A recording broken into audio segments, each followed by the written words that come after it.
Halo semuanya, selamat datang di Ruang Sinema. Bagaimana kabar kalian semua? Semoga selalu sehat dan baik-baik saja. Sesuai jadwal, jadi pada hari ini kita akan kembali melanjutkan series Donghua Supreme God Emperor episode terbaru. Yang mana ini adalah episode yang ke-389 sampai 390. Namun sebelum kita mulai, lebih baik kita lihat lagi apa saja yang telah terjadi pada episode sebelumnya. Di minggu kemarin, setelah menyelesaikan segala urusannya, Muyun dan seluruh anggotanya mulai melakukan perjalanan untuk kembali ke Pulau Lohun. Akan tetapi, perjalanan mereka tidaklah semulus yang dikira, karena Sun Wuxin memiliki sebuah rencana tersembunyi. Dan benar saja, di tengah pelayaran Muyun, mereka harus dihentikan oleh sebuah formasi, yang mana ini semua diciptakan oleh Sun Wuxin bersama dengan antek-anteknya. Dia tidak hanya mengandalkan kekuatan Gunung Xuankong saja, namun telah mengumpulkan orang-orang yang menginginkan nyawa Muyun. Alhasil pertarungan besar pun harus terjadi di tempat itu. Yang datang kemari tidak hanya kelompok Sun Wuxin saja, namun Yun-Er juga. Tujuan dirinya kemari adalah untuk membalaskan dendam kepada orang-orang Gunung Xuankong. Di saat pertarungan terjadi di mana-mana, kini hanya tinggal Muyun dan Sun Wuxin saja. Di saat mereka ingin bertarung, tiba-tiba saja muncul sosok petinggi dari Gunung Xuankong. Yang mana beliau ini adalah Ji Huseng. Iku tentu saja mengenali sosoknya itu. Nah, sekarang kita akan melanjutkan episode terbarunya. Ji Huseng tidak menyangka kalau Iku ini masih belum berubah dan masih sama persis pada ribuan tahun yang lalu. Iko yang menyimpan dendam kepadanya memberitahu kalau ribuan tahun yang lalu dia tidak sebaik Ji Huseng. Karena saat itu dirinya masih bergantung kepada guru dan juga orang lain untuk memperhatikannya.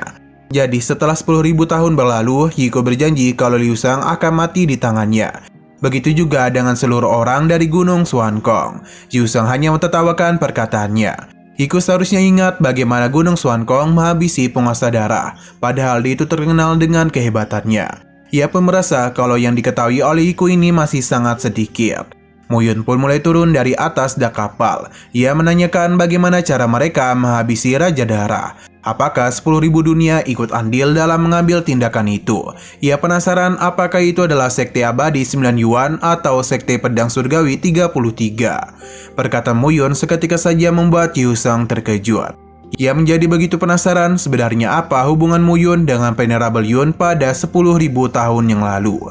Karena bagaimanapun dia bisa mengetahui tentang Sekte Abadi 9 Yuan di 10.000 dunia dan juga 33 gerbang pedang surgawi. Muyun bisa saja memberitahunya, namun dia tidak menjamin apakah Ji Huseng bisa percaya dengan perkataannya itu. Muyun pun mengakui kalau dirinya adalah Venerable Yun pada ribuan tahun yang lalu. Karena itulah Muyun menyimpan dendam yang besar kepada Gunung Xuankong.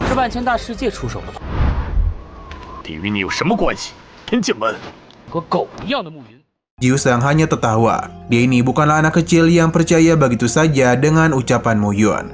Bagaimana bisa dia mengaku sebagai Venerable Yun padahal kekuatannya masih jauh berada di bawahnya.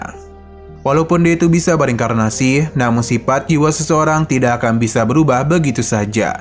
Ia juga tidak takut untuk memberitahu kalau Muyun dari ribuan dunia adalah sosok yang hebat yang mendirikan Yungmeng dan juga dia itu sangatlah berbakat. Sampai padanya dia pun dikepung dan dihabisi oleh berbagai sekte. Dengan itulah Ji Huseng menjamin kalau Venerable Yun benar-benar sudah mati. Perkataan yang dia ucapkan membuat kedua gadis Muyun terkejut. Begitu juga dengan Xing Mangyu. Ia pun mulai teringat akan kenangannya bersama dengan Muyun selama ini. Yang mana dia tetap yakin kalau Muyun tidaklah berbohong kepadanya. Ji Huseng sekali lagi memberitahu kalau Muyun bukanlah Venerable Yun. Akan tetapi Muyun pasti telah mendapatkan warisan dari Venerable Yun. Dengan itulah dia ini bisa melakukan penerobosan secepat ini. Ji Huseng tidak mau mengambil risiko dan akan memastikan kalau hari ini Muyun akan mati. Selain itu, Gunung Xuankong tidak akan pernah meninggalkan masalah yang bisa saja membahayakan mereka di masa depan nanti. Muyun pun agak kesal karena jika saja saat itu dia tidak berhati lembut kepada Gunung Xuankong, mungkin ribuan tahun yang lalu Gunung Xuankong sudah hancur dan dirinya tidak akan mati. Muyun pun meminta Iku untuk mengambil tindakan, yang mana pertarungan pun terjadi antaranya menghadapi Ji Huseng.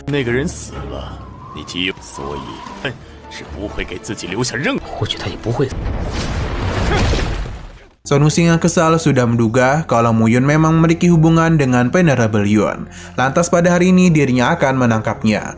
Muyun tentu akan meladeninya. Di sini Sun Wuxin akan memastikan Muyun akan meninggoy dengan senjatanya. Dalam pertarungan itu, Muyun pun memanggil Lo Su yang seketika saja membuat Sun Wuxin terkejut karena pedang Dewa Laut Pahit berada di tangan Muyun. Ia pun begitu penasaran mengapa Muyun bisa memiliki senjata ajaib itu. Sun Wuxin mulai berpikir kalau Muyun telah memasuki Laut Penderitaan. Rumornya Kuhai telah meninggalkan begitu banyak warisan di tempat itu. Semua orang tahu kalau Lautan Penderitaan berada di wilayah Laut Selatan. Akan tetapi tidak ada satupun orang yang mengetahui di mana letak persis dari Lautan Pahit. Sun Wuxin pun mengubah niatannya dari yang ingin menghabisi Muyun kini akan menangkapnya. Akan tetapi Muyun memastikan kalau Sun Wuxin tidak akan bisa kemana-mana. Nah, yang bertarung tidak hanya mereka berdua saja. Karena pertarungan di sebelah lain terus saja berlangsung antara aliansi darah menghadapi aliansi Gunung Xuankong. Namun tentu pertarungan akan berfokus kepada Muyun dan juga Sun Wuxin.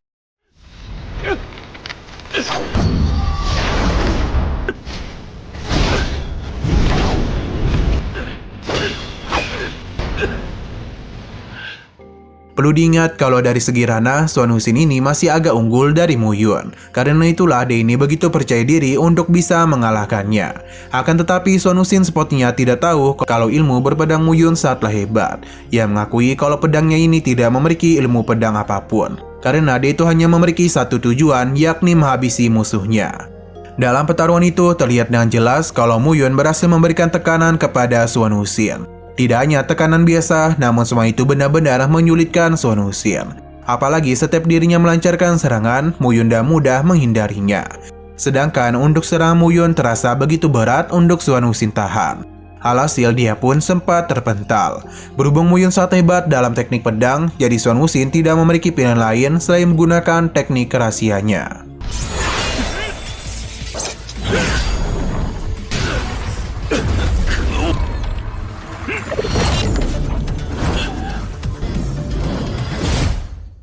Sun Wuxin akan menunjukkan kekuatan dari panti anjingnya. Muyun sama sekali tidak peduli, malahan dia itu kembali melancarkan serangan kepada Sun Wuxin. Alhasil, ini pun kembali membuatnya kesulitan. Akan tetapi, Sun Wuxin masih memiliki waktu untuk menggunakan panti anjingnya. Seketika saja, sebuah formasi pun muncul, yang mana ini layaknya sebuah domain yang diciptakan oleh Sun Wuxin. Ia pun membawa Muyun masuk ke dalam domain tersebut. Seberapa keras pun Muyun menyerang domain ini, namun semuanya sia-sia saja.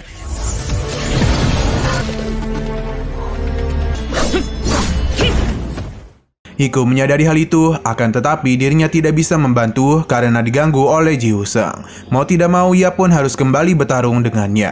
Pertarungan tidak hanya terjadi di situ saja. Namun Xiao Yuner dan Bibi Yun masih saja bertarung dengan Xuan Yunde. Walaupun berhadapan dengan dua orang sekaligus, tapi Xuan Yunde itu masih mampu meimbangi mereka. Si Mang Yu juga sempat memikirkan Muyun. Tapi apa boleh buat, dia itu harus tetap fokus untuk bertarung dengan tetuahan. Kembali kepada Muyun, ia memikirkan cara untuk bisa lepas dari domain itu. Sun Wuxin yang merasa ini adalah sebuah kesempatan bergegas maju untuk melancarkan serangan kepada Muyun. Walaupun tidak tahu serangan itu berasal dari mana, tapi Muyun masih mampu menahan serangan Sun Wuxin. Ini tentu membuatnya terkejut karena bagaimanapun dia telah menggunakan teknik rahasia Gunung Xuankong yang membuat Muyun dibawa ke sebuah domain yang memiliki waktu berbeda. Dengan domain itu jugalah Muyun seharusnya telah kehilangan arah dan juga kebingungan. Tapi mengapa Muyun masih mampu menahan setiap serangannya? Bagi Muyun ini tidaklah menyulitkan. Malahan dia menganggap kalau domain Sun Wuxin sangatlah bagus untuk membantunya memahami pedang hati Nirvana. Sun Wuxin masih menganggap Muyun berpura-pura hebat karena dia tahu teknik rahasia Gunung Xuankong miliknya sangatlah hebat. Sun Wuxin pun kembali memanfaatkan domainnya untuk menyerang secara langsung tepat ke arah wajah Muyun. Sekali lagi, Muyun masih bisa menghindarinya. Ia pun akhirnya menyadari kalau ini adalah teknik hukum asal. Kini, Sun Wuxin kembali meningkatkan pola serangannya, bahkan dari berbagai arah.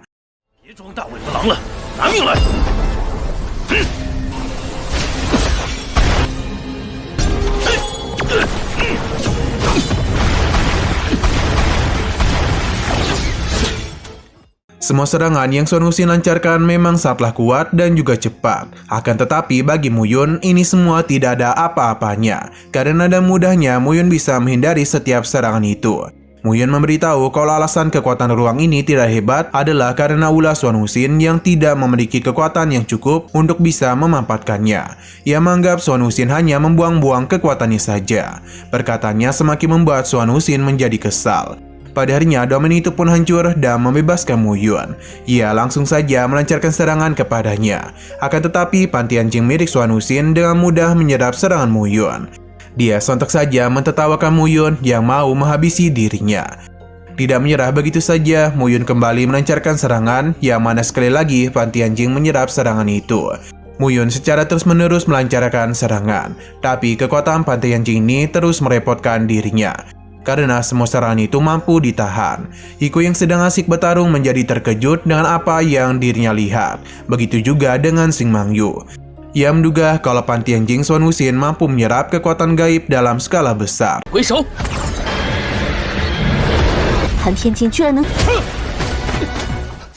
Tapi terlihat kalau Suan Wuxin ini telah terluka. Alhasil Muyun tidak ingin bermain-main lagi dengannya dan akan mengakhiri pertarungan ini dengan cepat. Suan Wuxin merasa kesal karena domain yang diciptakan oleh panti anjing tidak mampu menahan Muyun dalam waktu yang lama. Selain itu, menggunakan pantian jin akan menguras begitu banyak kekuatannya. Alhasil bisa terlihat dan jelas kalau Suan Wuxin itu tidak bisa berbuat apa-apa selain terus menghindari setiap serangan yang Muyun lancarkan. Suan Wuxin sadar betul jika seperti ini maka dirinya lah yang akan kalah. Melihatnya berhenti, Muyun menyadari kalau Suan Wuxin sudah sangatlah kelelahan. Tidak mau diremehkan begitu saja, Suan Wuxin memberitahu kalau dia tidaklah takut kepada Muyun. Jadi dia pun kembali melancarkan serangan kepadanya. Nah, perlu diingat kalau alasan Suan Wuxin menggunakan pantian jin adalah karena teknik pedang Muyun yang sangat hebat. Jadi jika dia kembali beradu pedang dengannya, maka sudah jelas Suan Wuxin akan kalah. Beruntungnya dia itu masih mampu menggunakan pantian jin. Jadi setiap serangan spiritual yang Muyun lancarkan masih mampu dirinya serang. Tapi jika hanya mengandalkan itu saja, Suan Wuxin tidaklah lebih dari bertahan saja. Seberapa keras pun dirinya mencoba melawan Muyun, semua itu hanya sia-sia saja. Malahan Suan Wuxin itu yang dibuat terpental oleh Muyun.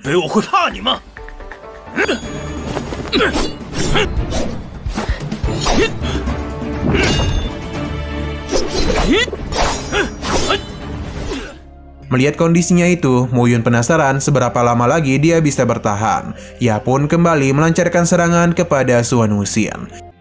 Muyun yang lagi berapi-api terus saja melancarkan serangan kepada Suan Wuxin. Sampai-sampai dia itu tidak ada waktu untuk menarik napas. Suan Wuxin hanya bisa bertahan dari serangan Muyun. Namun tentu jika terus bertahan, dia itu sama saja dengan menunggu waktu untuk dikalahkan. Muyun pun berhasil menjatuhkan Suan Wuxin. Tidak berhenti sampai di situ saja. Ia juga kembali melancarkan serangan. Untung saja itu masih mampu ditahan oleh kitab piringan langit. Namun dampak dari serangan Muyun masih mengenai Suan Wuxin. Apa yang telah terjadi benar-benar membuat Suan Wuxin marah. Sedangkan Muyun sendiri menanyakan apakah dia sudah kelelahan. Suan Wuxin memberitahu kalau semua murid Gunung Xuankong adalah orang-orang yang hebat. Dia meyakini Muyun tidak tahu apa-apa tentang Gunung Xuankong dan kekuatan yang berada di belakang mereka. Suan Wuxin pun mulai melakukan sesuatu yang mana seketika saja sebuah ledakan besar pun muncul dari dalam dirinya.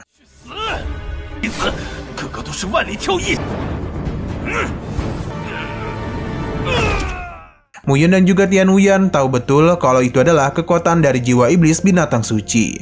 Suan Wuxin pun tertawa sambil memberitahu kalau rencana batu darah Gunung Xuankong tidaklah gagal. Karena ada beberapa orang yang berhasil melakukan eksperimen itu, dan Suan Wuxin adalah salah satu orangnya. Beberapa ekor pun mulai muncul di belakang punggung Suan Wuxin. Ia yakin Muyun tidak tahu kalau dirinya telah melakukan perpaduan dengan 3 tanduk binatang suci dengan tubuhnya sendiri. Sejak awal Suan Wuxin sudah memberitahu kalau Muyun akan meninggoy pada hari ini juga, dan pasti akan dirinya lakukan. Suan Wuxin mulai melancarkan serangan kepadanya. Muyun tidak habis pikir karena saat ini Suan Wuxin bukanlah manusia lagi, namun dia itu tetap saja sombong. Muyun juga tahu kalau alasan Gunung Xuankong mengembangkan garis keturunan itu semua dilakukan untuk merangsang kembali gen-gen dulu. Dengan kata lain, mereka itu menggabungkannya dengan darah binatang suci. Pada akhirnya Suan Wuxin pun menjadi setengah manusia dan setengah binatang suci. Muyun masih dengan santuy menghindari setiap serangan yang ia lancarkan. Suan Wuxin tidak peduli jika dirinya menggunakan gabungan darah. Karena asalkan dirinya menjadi kuat, dia itu tidak perlu mengkhawatirkan apapun lagi. Muyun menganggap Son Wuxin ini sudah gila, karena dia itu masih tetap bahagia meskipun telah menjadi binatang buas. Son Wuxin yang sudah tenggelam dalam amarahnya sama sekali tidak peduli dan apa yang Muyun katakan. Ia kembali lagi melancarkan serangan kepada Muyun. Meskipun Son Wuxin telah menggunakan kekuatan dari binatang suci, namun seberapa keras pun dia ingin menghabisi Muyun, semua itu sia-sia saja. Jangankan melukainya, menyentuh Muyun saja dia itu tidak mampu.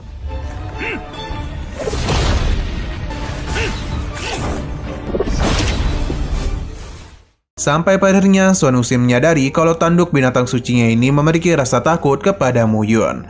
Ia pun menjadi penasaran sebenarnya Muyun menyembunyikan apa di dalam tubuhnya. Muyun meyakini kalau darah naganya lah yang telah menakuti binatang suci itu.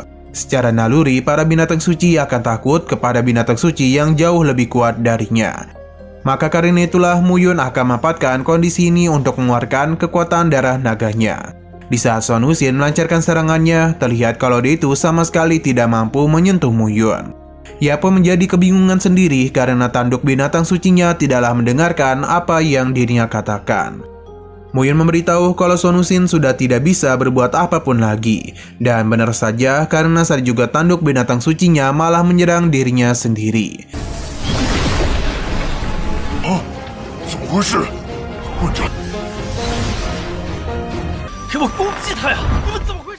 Muyun hanya tertawa karena Gunung Xuankong memang seperti inilah.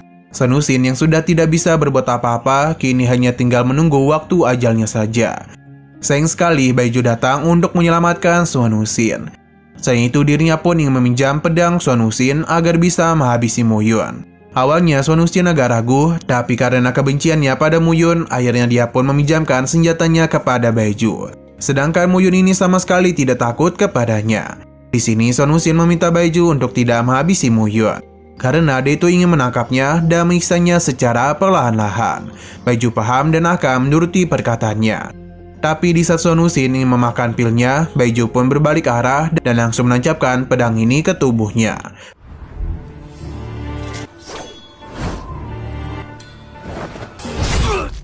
Baizu memberitahu kalau Son Wuxin hanya akan menyanyiakan pil ini saja, jadi lebih baik itu diberikan kepadanya. Son Wuxin sama sekali tidak menyangka kalau dia itu akan dihianati. Tapi bagi Baizu, kematian Son Wuxin adalah berkah untuk Gunung Xuankong. Karena selama dia hidup, maka sumber daya Gunung Xuankong mereka hanya disia-siakan. Jadi lebih baik dirinya lah yang menjadi murid utama di Gunung Xuankong. Baizu pun meminta seniornya itu untuk mati dengan tenang. Baizu pun multi Son Wuxin dan memberitahu kalau Muyun telah menghabisi seniornya. Tidak hanya itu saja, Baizu juga berakting kalau dirinya itu berusaha untuk membantu. Namun Muyun lebih dulu menghabisi Son Wuxin. Berhubung Baizu sudah puas bersenang-senang, Muyun pun memintanya untuk melawan dirinya. Baizu memberitahu kalau dia tidak akan membuat kesalahan yang sama seperti apa yang Son Wuxin lakukan. Baizu cukup percaya diri kalau Muyun tidak memiliki kemampuan untuk menghabisi dirinya. Selain itu dirinya juga masih memiliki pil Void Immortal. Jika dirinya mati, maka Baizu bisa memiliki alasan untuk memakan pil itu. Muyun paham dan akan mengabulkan permintaannya. Ia juga memintanya untuk tidak menyalahkan dirinya karena Baizu akan Muyun kirim menemui Son Wuxin. Baizu dan santuy meyakini kalau Muyun tidak akan menghabisi dirinya. Serang Muyun pun berhasil tertancap ke dada Baizu. Namun ini tidaklah membuatnya takut. Justru dia itu meminta Muyun untuk lebih kejam lagi. Karena jika tidak, Muyun itu akan dirinya habisi. Pada akhirnya serangan Muyun pun berakibat fatal kepada Baizu. Tapi dia masih belum puas karena serangan Muyun masih belum cukup untuk segera menghabisinya. Atas permintaannya, Muyun pun melancarkan serangan agar bisa mengirim Baizu ke alam baka. Serangan Muyun berhasil membuat Baizu kesakitan. Namun inilah yang sejak tadi dimaui olehnya.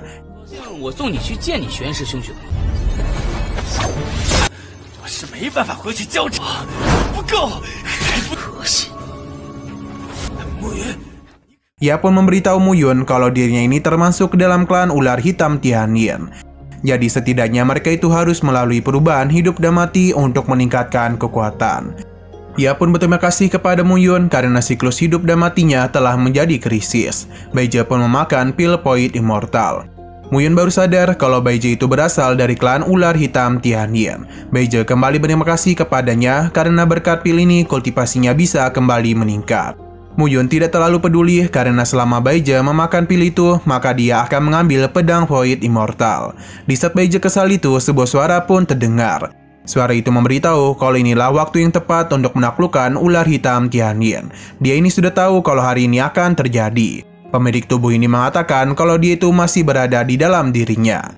Pada akhirnya ular hitam Tianyin yang sebenarnya pun berhasil dikeluarkan oleh Baija. Sudah sangat lama Baija menunggu kesempatan ini untuk melancarkan serangan balik kepada ular hitam Tianyin.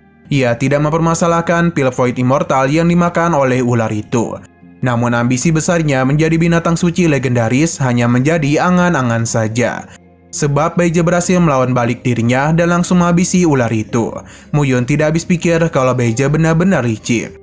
Tapi bagi Baija untuk mencapai tujuan yang lebih besar lagi, kekuatan saja tidaklah cukup. Karena mereka juga harus memiliki kepintaran. Di saat Muyun menahan kekuatan Baija, terdengarlah suara wanita yang memuji kepintarannya.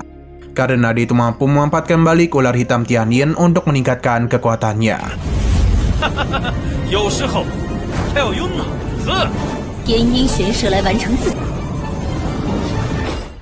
Kedatangan wanita ini pun membuat mereka terkejut, apalagi dia hanya menggunakan satu kali serangan untuk melawan balik kekuatan Baija. Kedatangannya tentu membuat Baija terkejut, padahal dia ini sudah bertambah kuat, namun mengapa hal ini bisa terjadi? Sebenarnya kekuatan ini sudah lama Rengang miliki, namun Baija baru tahu karena ia masih terlalu sedikit memahami dirinya. Atas apa yang dulu Baija lakukan, maka Rengang akan menghabisinya. Takut akan meninggoy, Baija pun melarikan diri, bahkan dia itu meminta pada tetua untuk melindungi dirinya. Namun sayang sekali kekuatan Rengang ini terlalu besar, ia bahkan langsung mementalkan tetua itu. Muyun juga memberikan pujian kepada kekuatannya. Ia penasaran apakah wanita ini sudah bersembunyi dalam waktu yang cukup lama. Tiga tetua kembali datang untuk melindungi Baija. Rengang sebenarnya terlalu malas untuk peduli kepada Baija. Jadi dia pun meminta orangnya untuk keluar dan meladeni para tetua. Saat juga pria yang sejak tadi bersembunyi pun mulai menampakkan dirinya dan langsung menyerang para tetua yang membuat mereka terpental. Baija pun penasaran siapakah orang-orang ini. Rengang memberitahu kalau ada banyak hal yang telah terjadi di dunia ini. Mereka melibatkan begitu banyak emosi dan bahkan dipenuhi oleh pikiran jahat. Baija pun terkejut karena mereka itu berasal dari istana Lautan Pahit. Mendengar itu Muyun pun teringat dengan Kusing yang sepertinya mereka adalah orang-orang yang Kusing kirim. Sepertinya itu benar karena wanita ini memberitahu tentang pesan tuannya. Jika ada waktu dialah yang akan menemui Muyun. Berhubung ini adalah pertemuan pertama mereka, jadi Rengang akan memberikan hadiah, yakni membantu Muyun dalam menghabisi pria di hadapan mereka. Baija yang ketakutan meminta Jihuseng untuk menyelamatkan dirinya. Akan tetapi, Ku tidak akan membiarkan hal itu terjadi. Sampai akhirnya muncullah seorang tetua yang meminta istana Kutian berhenti. Selain itu, Rengang juga dulu adalah murid dari Gunung Xuankong. Ia juga mengingatkan kalau Xuan Wuxin baru saja meninggoy, jadi seharusnya ini sudah lebih dari cukup. 没问题。圣主让我转告穆公子，公子谅我吧。刚刚，毕竟他该收手了吧？ Kedatangan leluhurnya itu membuat Baija senang. Akan tetapi leluhurnya langsung saja memberikan pukulan manja karena ulah dari Baija sampai membuatnya keluar dari persembunyian. Rengang tidak menduga ketika mereka pergi ke Gunung Xuankong, salah satu dari 4 pelindung agung datang menemui mereka secara langsung. Ini tentu saja mengejutkan mereka karena Baihuseng sendiri yang kemari. Bagi Baihuseng, berdirinya kembali Istana Lautan Pahit merupakan sebuah keajaiban. Namun jika mereka masih mencoba untuk menjadikan Gunung Xuankong sebagai musuh, maka dia meyakini kejadian yang dulu akan kembali terjadi. Baihuseng pun memanggil Jihuseng untuk mendatanginya. Kedatangan Baihuseng juga membuat Jihuseng terkejut karena tetua agung datang kemari. Iku juga menemui Muyun yang mana dia meminta untuk menonton hal ini saja. Jihuseng, 你来做什么？ Rengang sama sekali tidak takut dengan ancaman yang Baihuseng berikan. Karena dia tahu kalau Gunung Xuankong tidak akan berani bertindak jika hal itu merugikan mereka. Kedatangan dua tetua pelindung membuat Baija menjadi besar kepala. Karena dia meyakini kalau orang-orang itu tidak akan menghabisi mereka. Jihuseng juga sama kesalnya karena mereka berani-beraninya meremehkan Gunung Xuankong. Nah, sayang sekali lagi seru-serunya episodenya malah bersambung. Oke, sekian dulu pada video kali ini. Untuk video selanjutnya akan segera hadir. Jadi bagi kalian yang ingin mengikuti series ini, langsung saja klik subscribe dan aktifkan loncengnya. Terima kasih yang sudah menonton video sampai habis. Jika kalian suka pada video ini, klik like dan share ke teman-teman kalian tentang channel ini. Dan ditunggu aja kelanjutannya. Oke, sampai jumpa di video selanjutnya.